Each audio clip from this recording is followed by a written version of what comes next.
During Orion's flight test, the spacecraft will travel 3,600 miles into space, return to Earth at speeds of up to 20,000 miles per hour, and endure temperatures near 4,000 degrees Fahrenheit before splashing down in the Pacific Ocean. For the team tasked with recovering Orion after splashdown, this is when the work will begin. NASA's Ground Systems Development and Operations Program, Orion prime contractor Lockheed Martin, and the U.S. Navy have worked hard to prepare, practicing recovery operations during the past year to establish techniques they will use to recover Orion, the parachutes, and the forward bay cover from the water. We're working with the Navy to figure out a way to use these well deck ships that they have to get the capsule back in the well deck and allow the crew to get out basically on dry land in a sense. And so all this testing is about how to make that work. Before Orion launches on its flight test from the East Coast, the recovery team on the West Coast will embark aboard the U.S. Navy's amphibious ship, the USS Anchorage, and head out to sea.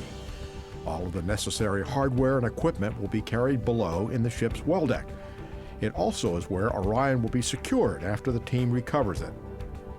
While the team waits for Orion to take flight, they will launch weather balloons from the deck of the ship and monitor sea conditions.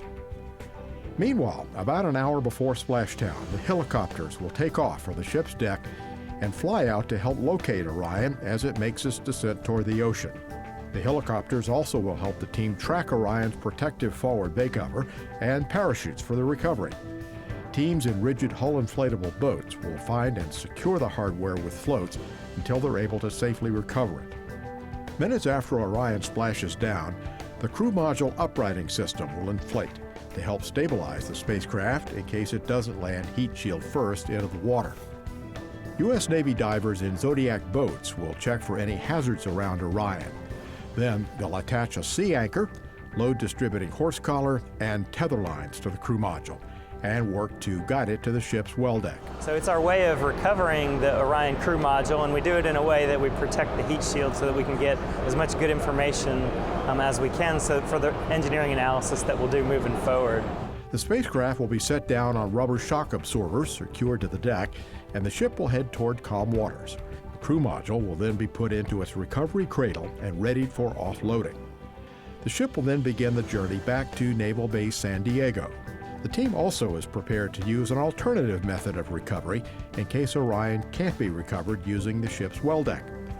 At sea, a sling will be placed around Orion, and the stationary crane on the USNS Salvor, a salvage ship, will be used to lift the crew module up and onto the deck where it will be secured. It will remain there for its trip back to port. In case of very turbulent sea conditions, the USNS Salvor could tow Orion along until calmer seas are reached and it can be recovered. When Orion splashes down in the Pacific Ocean, the U.S. Navy ship and recovery team will be ready to recover the spacecraft and safely bring it home.